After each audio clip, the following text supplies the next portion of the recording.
What's up, and welcome to another episode of Social Gelo with Angelo podcast. Today, what is gatekeeping? Why is it important? Why should we get rid of it? That's what's on the table. So let's just start real quick on what gatekeeping is. Gatekeeping in martial arts is whenever someone stops someone's progress for whatever reason. Hi, this is the Social Gelo with Angelo show. My name's Angelo. I'm a social scientist, surfer, martial artist, and a whole lot of other things. Coming to you live from Kasai City, Japan, the Social Gelo with Angelo show. Now, there could be a few definitions of gatekeeping. Gatekeeping can also be a gatekeeper, where they have a certain student who makes sure that other students are in line. We're not talking about that. I'm going to make that very clear off the bat. That way anybody's wondering, because I know I was called the gatekeeper when I was coming up in the ranks. And my job was to make sure that no outside influences messed up the flow of class. So if someone came in for a dojo challenge, I was the one you had to fight. So we're not talking about that. I want to clear that up real quick. We're talking about gatekeeping in the higher ranks. The idea of sandbagging comes into play as well. Sandbagging is when you keep someone at a certain rank to have them win tournaments. This is a big problem in jiu-jitsu. But in particular, the first thing I want to tackle is gatekeeping in Brazilian Jiu-Jitsu. Now, I know we're Kajukenbo guys, and here Ron Esteller is GM, SGM. I don't know. What are MC, DJ? What are your credentials? What are your initials? Yeah, I've been married almost 40 years. You'd be surprised what I answer to. I'm just going to leave it at that. Okay. Either way, Ron's been around for a long time. He's been running schools for over 20 years, 30 years, 40 years, 40 years. Okay, so he's been running martial arts programs for 40 years. From Kajukenbo, he's had Brazilian Jiu-Jitsu programs and his MMA program. He's done all sorts of programs, of course, with his core being Kajukenbo. So he's seen quite a few things, and that's why he's here. Because I've only seen 20 years worth of this. So he's got twice as much experience as I do, and that's why he's here. Now, in Brazilian Jiu-Jitsu, we're going to go after Brazilian Jiu-Jitsu first. The gatekeeping I see happening, particularly in Japan, you have to have a third stripe black belt to run your own program. Not a problem. Hey, I understand paying your dues and putting in your respect where it's due.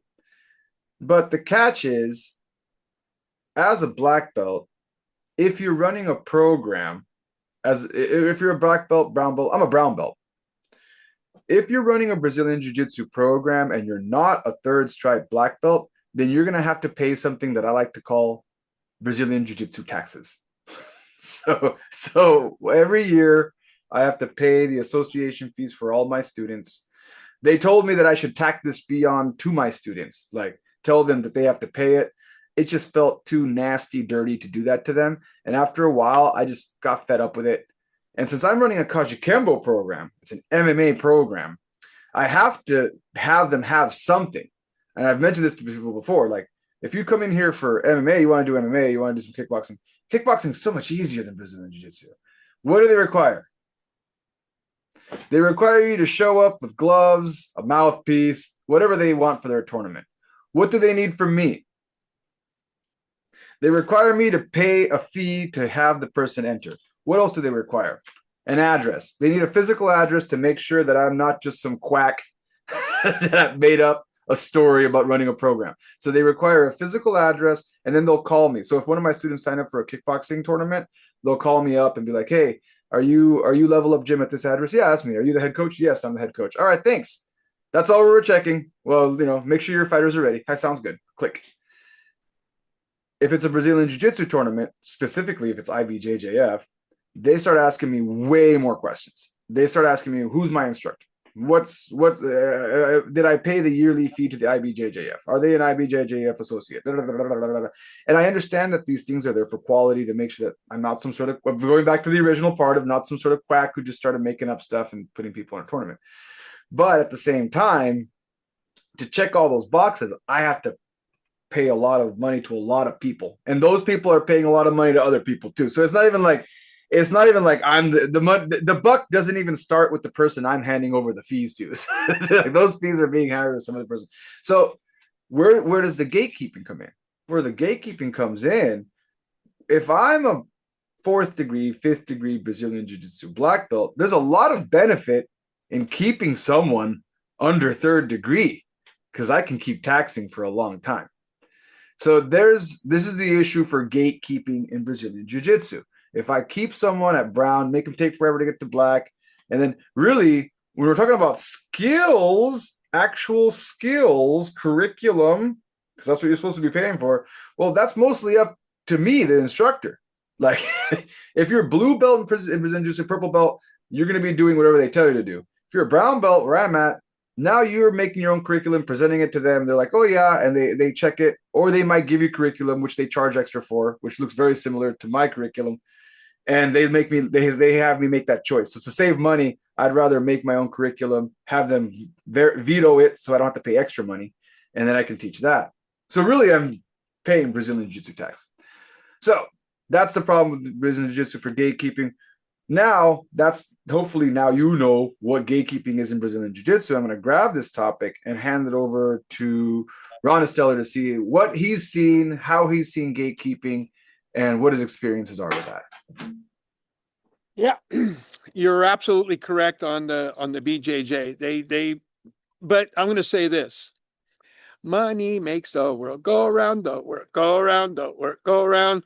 Because most of that is about keeping them there and just dangling that carrot. And I guess being in business, you kind of have to do that. It was really hard for 40 years, the fine line between keeping the business open, feeding my family, and not watering down. I'm not going to say I kept, but it took a long time to get a black with me, and usually anywhere between 8 to 10 and as long as 14 years. Took me 14 years, start to finish, to get my black also. Life tends to take us away. A lot easier when they start at 3 and 4 years old. That's an opposite problem. Now I have to stretch that stuff out because I still don't give out a black belt under 18. I'll do the junior black belt and the student black belt, 13 to 16 and 16 to 18, but nobody gets that first degree.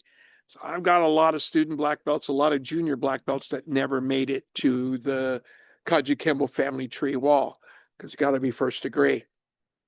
Now, that being said, I have allowed people to go out and start teaching on their own as blue belts.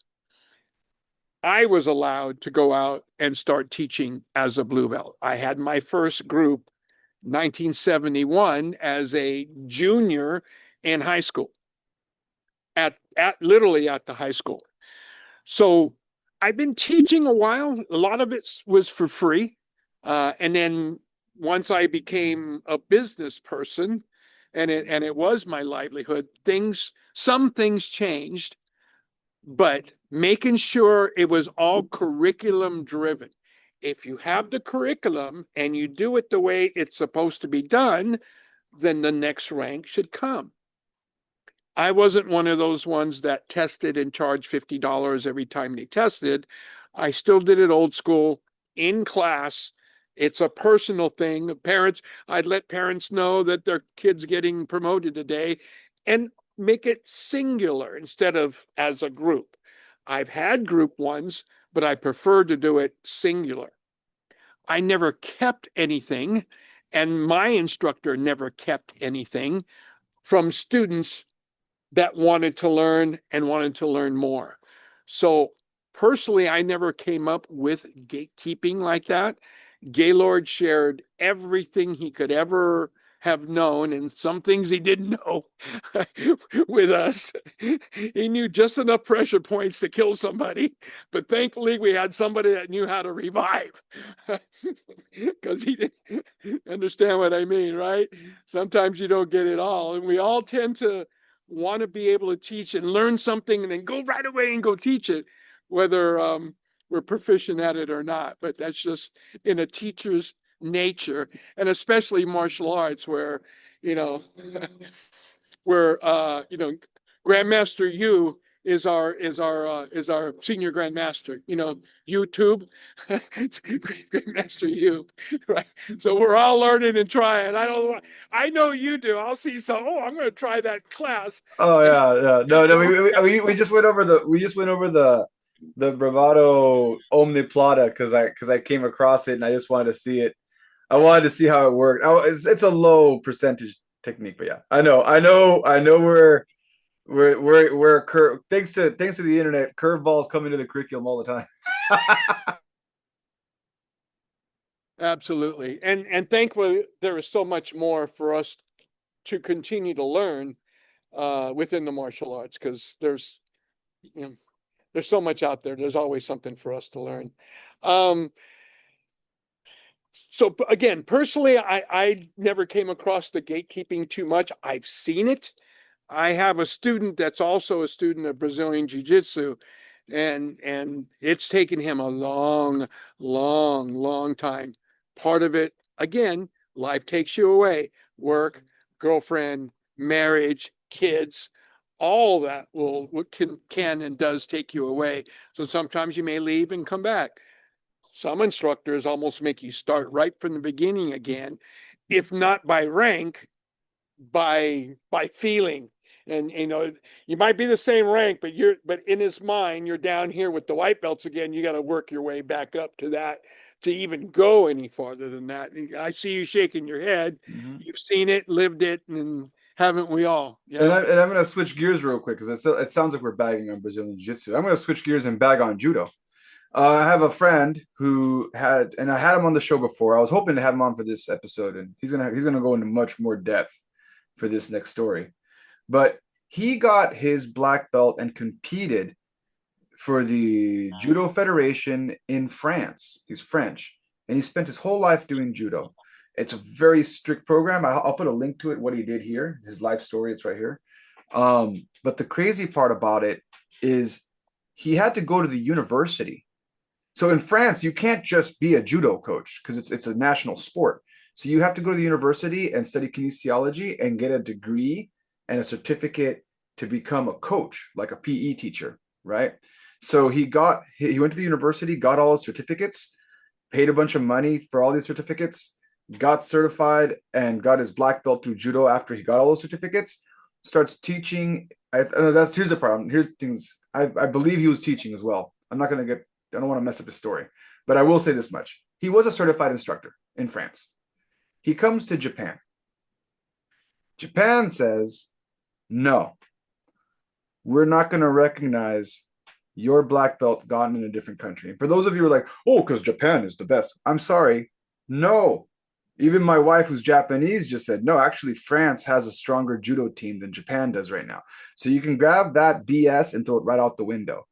That, like, just because a martial art came from a certain country doesn't mean that country is the best at it anymore. They originally started there, but once it's a martial art. And I think that's kind of like a weird racial stereotype that people hold in their head, that somehow the people of that race are going to be better at it. Now, there's going to be some factors involved. This goes with Kenya running. Okay, now I'm going to go and rant. A lot of people say that Kenyans are better runners, and they'll try to make a genetic argument. Oh, because of the history of the tribes, and they used to outrun animals but wait a second. Here's a social argument to the same thing. You're in a poor country. You realize that one of your runners gets out of that poor area because of running. What do you think your national sport's going to end up being? So they always kind of don't. And then what do you think the government's going to start pushing, right? So yes, Japan does have a lot of great judo players because of the same aspect. They've done it well in the past. It's made money for them in the past. Going back to your money argument. So anyway, I digress. Back to my friend from France. He comes to Japan. They strip him of his black belt. They strip him of his third ring. I think it was like a third dan. They strip him of it and make him wear a regular black belt. They tell him he's allowed to teach, but he's not allowed to compete as a third degree black belt. He has to compete as a regular black belt. Then, as he starts teaching, they tell him, you know what? We change our mind again. We feel that you should start over again at white. After he's competed and beat other black belts, like the first thing they made him do was retest for his black when he came, and he did. He retested for his black, beat a bunch of people. They said, okay, yeah, we recognize that you are who you say you are. And then a few years back, they decided to say, no, we're changing things around, and now we're going to make you test again. And they made him start at white again. So they made him test for his black again. Each time by the way, every time he tested, he has to pay. Every time he has to test, every time he had to test for his black belt again, he had to pay. Of course. So he'd pay their bill, and then so he tests again. He said this last time was, he's like, this is embarrassing, man. Like they got me with a bunch of kids. He's like 35, he's like 35, 36. And he got me testing with like an 18-year-old, 16-year-old in the mix. He's like, I'm trying to beat them without hurting them because I feel bad. And he beat them again, again. And then they recognized his black belt. And they said, we want to see the paperwork. We want to see your certificates and the paperwork from France. And he's like, all right. Okay, I have it. He's like, no, we want to see current paperwork. He's like, I've been living in Japan for like 10 years. So he contacts France and he says, hey, they want paperwork they want me to show you them current paperwork that I'm part of the Judo Federation from France. And then France says, well, you moved to Japan, so you're not part of our federation anymore. You're part of the Japanese Federation. So he had to negotiate with them, and he's in the process of negotiating with them right now to give him to explain the situation. They're not going to recognize my black belt if you don't recognize my black belt. I know I'm part of the Japanese Federation now, but they're asking me for current paperwork now that says I'm part of your federation too. And he's trying to get that. And he said, if it doesn't pan through, I'm just going to start again as a white belt. So like, this doesn't just happen in Brazilian Jiu-Jitsu. This happens in judo as well. That's one of the things that I'm trying to get at. And so far, both these stories, and from what you've told me, money seems to be at the very core of all this gatekeeping. Now, some would argue it's respect. Some would argue it's honor. Some would argue that it's about, like you said earlier, not watering down the curriculum. Making sure that someone really knows what they're doing. But like I said earlier, we're being very clear that it's none of those things, because all the people that I'm talking about have over 20 years of martial arts experience and competition behind them. That's where the money thing comes in with rank, and we as Kajukenboists are just horrible business people. Most of us, I came from a school that was a horrible business person. And I tried to ride that line. I was successful enough to stay open, but I certainly didn't buy 2 or 3 or 4 homes, like some people I know that were able to do that, or even one for that matter. But,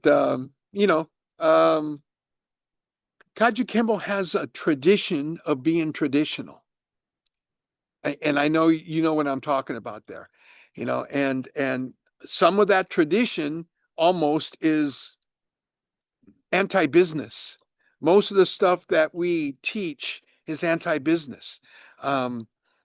Hard to keep a productive big school when people walk in and see people getting slammed, or, I'm not going to say knocked out, but, not everybody goes there to be a fighter. And yet that's what Kajukenbo is almost entirely about. Not necessarily ring fighter, but definitely to be a fighter and to be able to take care of yourself and your family from dangers that are forced upon us. Sound familiar, right? Yeah, exactly. So, I understand in elongating that time between ranks. And yet I understand doing it in set increments so they don't leave. And that is the fine line of stretching it just long enough that they have the material correctly, but not too soon as to they don't have the material the way you want it, and they paid you $50, so here's your belt. That is a very tough road to run down, because ultimately we have to look at ourselves in the dojo mirror, right? With them behind us, and we know exactly what we see behind us. I don't know about you, but I teach from the mirror more than I do facing them. So you understand what I meant by that. Oh yeah, no. And then you're also bringing up another really good point. We've been bagging on gatekeeping, but you're also bringing up the other part about gatekeeping that's necessary. I said we're going to talk about the parts of gatekeeping that are necessary, and I think it's time to switch gears into that because we're getting close to our wrap up. I think gatekeeping is very necessary, like you said earlier, with kids, because you don't want it'll look, no matter how talented the child is, they can be a prodigy, they can be doing backflips, and some of them do. They can be doing flying arm bars. They can be doing all kinds of crazy shit. If that child at 12 years old is holding on to a black belt and teaching adults, there's nobody in their right mind that's going to think that that's okay. it's just there's nobody. I can't imagine anyone no matter how talented that kid is. I can't imagine anybody walking into that room, any martial artist, any high rank martial artist walking in and seeing a 12-year-old teach, unless it was phenomenal, like it was like really phenomenal. It's going to be a hard sale.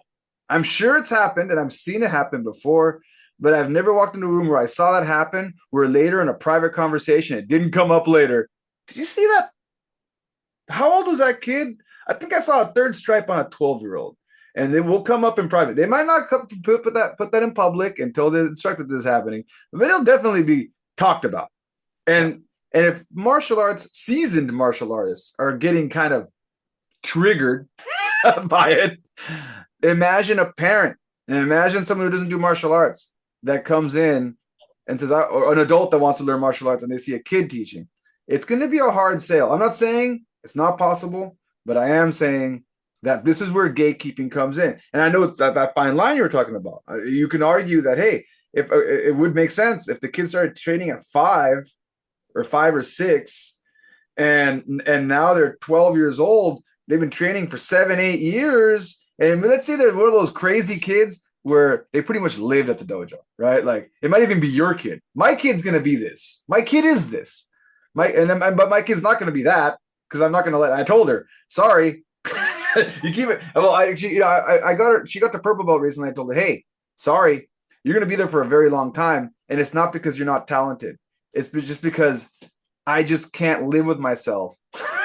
I can't live with myself if you're a little kid teaching, because sorry for me personally, I can't let it happen. And you have to understand that it's because I don't know if when you become an adult, you're still going to do this. And that's what the black belt for me is all about, is I want to make sure that I'm not going to, here's another pet peeve of mine. I hate it when I meet someone who I'm introduced to, and they're like, so-and-so has a black belt, Brazilian Jiu-Jitsu, Taekwondo, whatever.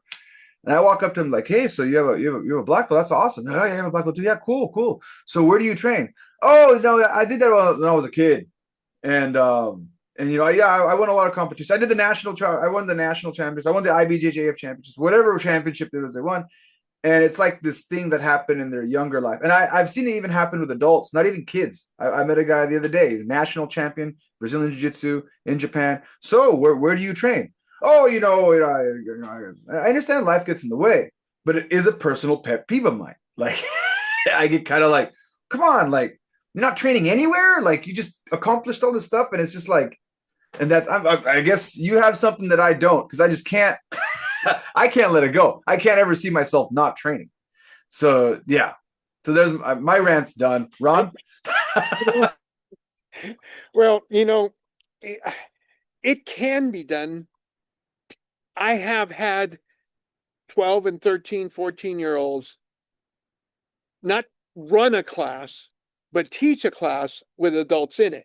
Now, that being said, yes, those are some that started with me at 4 or 5 years old, and they're that age now and know their curriculum in and out. Now, do I have them teaching fighting techniques with adults? Not usually, but some of them could step in there and bang with every adult in the house, especially beginners, because they know their stuff, both fighting and curriculum. But I start them out teaching. I teach in pods. I've always taught in pods. We'd warm up together. Then I'd separate my pods. Each pod would have a head instructor running that pod. So some of those kids started teaching at 8, 9, 10 years old. If they're wearing a blue belt, they know their curriculum, whether they're 8 and started at 4 years to blue belts. Yeah, it's about right, right? And if they know their curriculum well and can pass it on, that's how you create the instructors. So by the time my guys got to black belt, they were already, even just student black belts, they were black belt enough to teach anybody. And at 16 can bang with anybody. Had quite a few of those, blessed as I was. Now I just got 5 students right here. That's all. I closed everything down, and I like my commute right out the side door, and I'm right here in what I call the Kajukenbo dojo. And I got the garage fixed up for when it's raining, and life is good. The rent is good. So yeah, again, so that this is where I do see where gatekeeping can come in, and not just kids too. I can also see gatekeeping coming in a position where you want to make sure that the person who's about, especially those people who come in that seem that they're just there because they want to teach the art and they want to start a business. I've seen that happen as well. I've seen people coming in and they're usually coming in from some other style, or they're already coming in with some talent, and maybe they don't have a rank of any sort, and they're just looking for a rank to kind of start their own program and just slap, I don't know, Angelo's martial arts on a building and start teaching. And I can understand gatekeeping in that situation. You're a little wary. You're a little wary of this guy because he's not really there to learn the curriculum, pass on the art, or anything really. He's just there to get a certificate from you to start his business, in which I can see where someone would want to gatekeep, where someone would want to be like, I want to make sure that this person's not going to just turn around and become my future competition because I have my school, and this person, or even worse, try to take over my program and start taking my students, which I've also seen. Here's another story. I'm not going to name any names, but I know the person watching is like, he's talking about me. So I know someone whose student started a school in the same area, very close, pooled students from their classes. And then this student went as far as to start telling the new students to write bad reviews on their Facebook page and have their Facebook page pulled down. That actually is a story as old as time within the business of martial arts. So that gatekeeping actually, and I know I do, and you probably do too. It's an individual basis. If you see somebody that's not going to happen with, and you want to give them your heart and give them everything you have, then we do that. And then we can generally see some of those that do that as well. We all have them. We all have that student that goes away and trains with somebody else, whether it was your permission or not, and then leave you as an underrank or barely a black belt, and next thing you know, they're master or something. And that happens to every one of us. I've been blessed that it hasn't happened a lot, but it has happened. It has happened. So we have to be very wary of those. And generally, you know what? We all have to listen to our wives because our wives can see it more than we can see it. And they go, that guy's just here for rank. He's just here. He's using you. Listen to our wives because a lot of times they could see it with a different eye. So gatekeeping, there's the gatekeeper in there. There's my gatekeeper right there. And I listen to her every single time because she's never been wrong. I don't like that guy. You yeah. Oh no, he's great. It's fine. He's loyal. Look what he does. We all have him. So, all right. Now we kind of give you some examples of gatekeeping. Now, for you, the listener listening to this conversation, what do you think? Where do you think gatekeeping comes in as a good thing? Where do you think gatekeeping comes as a bad thing? Drop it in the comments. Also, follow Social Gelo with Angelo podcast. One of these podcasts once a week, as well as daily shorts. I do put a lot of discussions out there, a lot of content out there. to try to keep the algorithms satisfied. Praise be the algorithms. And then also, you can check out Ron Esteller on his Facebook page. Do you have a martial arts page still going, or I know Yeah, you're I still have a Stellar MMA okay? Instagram and Facebook, both, and of course Ron Stellar YouTube, Kajukenbo on YouTube. So yeah, as an old guy, I still got a few things out there. I don't have a school anymore. I'm actually doing more Zoom. So you want to Zoom with me? We do Zoom classes. And now that I don't have a school, I travel teach a lot now. So now I'm free to travel teach for seminars and stuff, and that's freed me up. I got a new hip, and I'm good to go. Even Oh, it's almost 71 next month. I'll be 71, but I love teaching, and I'm good to go. well, early happy birthday. And for if you didn't catch on to that, folks, you can book private lessons on Zoom, and you can also book Ron Esteller to come out to your school. For you Kajukenbo people who are watching, Ron Esteller is available to come to your school, show you some stuff. So definitely hit him up for that. Kajukenbo, kickboxing, eskrima, some Danzanryu jiu-jitsu, and some good old, old style point fighting. It encompasses all of that. So we're all good to go. Thank you, Angelo, as always. Always fun with you. Anytime. Always thank you for taking the time to come out. And for the rest of you, thank you for checking out another episode of Social Gelo with Angelo Podcast. Catch you next time. This has been a Social Gelo production. If you're interested in being on the show, feel free to reach out. Just email me at socialgelo@gmail.com.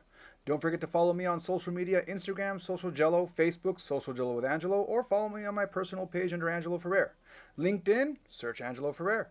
YouTube, if you're listening to this on a podcast platform, make sure to check out my YouTube channel, Social Gelo with Angelo YouTube channel. And wherever you're listening, whether it's Apple Podcasts, Spotify, or any other platform, make sure to follow and subscribe and leave a review. Thanks again for tuning in. See you next time.